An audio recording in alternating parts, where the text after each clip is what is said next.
on Rakdos sacrifice, and Eli picked up game number 1. Ooh. So we're going to join in game number 2. Oh! Here's the question. Can Nathan win 2 games in a row? Thoughts on Ley Line of Combustion?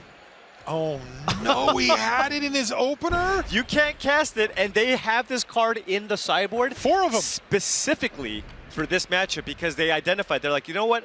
I like our matchup against combo decks, but you know what really sucks? You know what's really hard to deal with? Mayhem Devil. So why don't we just go ahead and put 4 copies of this enchantment in our sideboard?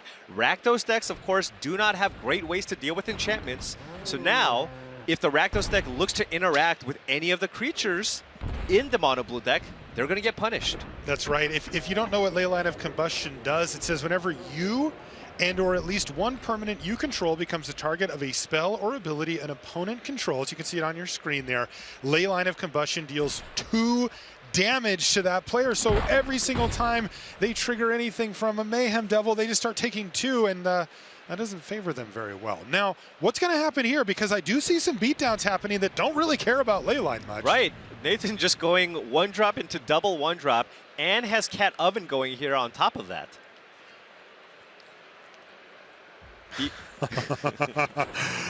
Nathan Steuer facing down the sideboard card he does not want to see. And Nathan's like, you know what? I don't care. I'll take 2. I'll kill this Rattle Chains, right? He's winning the race here, so maybe he's just not even concerned about the damage here from the Ley Line of Combustion. He just needs to be able to keep piling on some amount of combat damage so that he has enough of a life total buffer to be able to outlast the Ley Line when he does start, you know, targeting Eli with things. Okay, there's the Witch's Oven to go with the cats. But Eli, okay, getting aggressive. Eli can freely eat one of the creatures, and I imagine Nathan just going to sacrifice any of those 3 creatures, happy putting any of those cards into the oven. Even the Unlucky Witness. So down to 12 goes Eli Kassis. But Eli will be able to amass a decent squad here now, right? We're looking at a Supreme Phantom, a Spectral Sailor here, Rattle Chains to protect, and then Nathan now all of his offense has been stalled, right? Yes. He can't attack with the creatures, with the 1/1s. So he's going to be on the try to find a way to get the Supreme Phantom off the battlefield, maybe try to drain you. It's going to be tough. Here comes Cauldron Familiar back onto the battlefield. Remember, Cauldron Familiar does not target, so does not get affected by the Ley Line of Combustion. All 3 1/1s coming back in again. Jegantha the Wellspring in hand and ready to go as well. Also see a Hive of the Eye Tyrant there in hand for Nathan Steuer if your eyes are fast enough to see it. And Eli just going, I really hope you don't have another Fatal Push here. I'm just going to play out a Spectral Adversary and just double ambush your attackers. Yeah, and there is no Fatal Push to be seen, so block, trying to keep his life total as high as possible. That's going to make Nathan decide to use his Witch's Oven. And Eli here playing the role of the Dream Crusher. Has a top 4 slot locked up here. And if he's able to defeat Nathan Steuer, that would allow somebody with a 9-5 record to make it in. So, right, remember, we just saw one of his teammates, Jim Davis, go down to 9-5, losing to Jakob Toth. Yep. So if he beats Nathan here, that gives Jim a small chance at potentially making the top 4. That's right. Yuta Takahashi also in that mix. They're all rooting for Eli Kassis here because of course, if he were to lose, we would have our top 4. That would be it. It would be Nathan Steuer, Eli Kassis, Jakob Toth, and Carl Serap making up the 4. And look at this.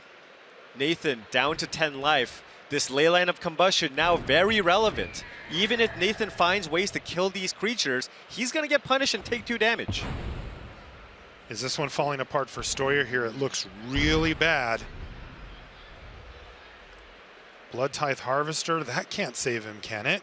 Don't think that's going to get it done. I think he might need to sacrifice the Unholy Witness here. Unlucky Witness, rather. And try to find something. Find removal? He found another Witch's Oven. Okay. Can he keep his life total high enough? I mean, we've seen multiple Witch's Ovens do just obscene things. right? Especially with a has card like Gigantha Mayhem ready Devil. to go. Yes. But Mayhem Devil is not necessarily something you want in this situation because of the ley line of combustion. Big attack here from Gigantha. The Wellspring, though, from Steuer. It's actually going to force a block. But this is lethal, right? I mean, you go Rattle Chains end of turn, untap, cast Supreme Phantom, and we're talking about an attack here for 12. How much? For 12, and there's one. There is a food, though. There's a food token as well as an active Cauldron Familiar and Oven. So I think that Nathan can survive. So that's 4 life that you can gain, potentially. Ugh. It's close. And Eli has to be sure that he's winning that turn. Right. Like, otherwise he just puts the shields down and could take a huge amount from the Gigantha. Blood Tithe Harvester, he could lose the game. He goes, I guess, another Supreme Phantom. Nope. There's a Mausoleum Wanderer. That's not going to change the math this turn. So this is an attack for 14. Yeah, no, this is an attack for 14. This is going to force Nathan Steuer to sacrifice a food, go up to 14, then sack a cat, go up to 15. When you return it back into play, be at 1? Be at 1 life. And what's the blocking situation look like for Eli? 2 blockers? 2 blockers. Wanderer and Supreme Phantom. One of them gets in the way of the Gigantha.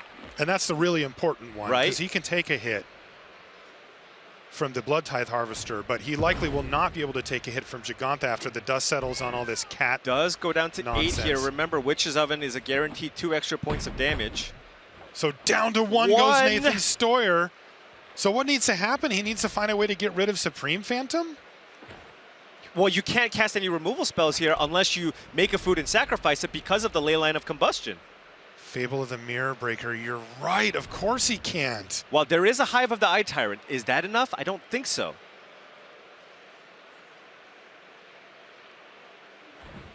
Nathan's going to discard 2 blood. Is there something he can find? Is a Braid enough? I don't think so. Creatures are too big. And if he targets something, he has to buffer his life total before doing so. He also has to win this turn.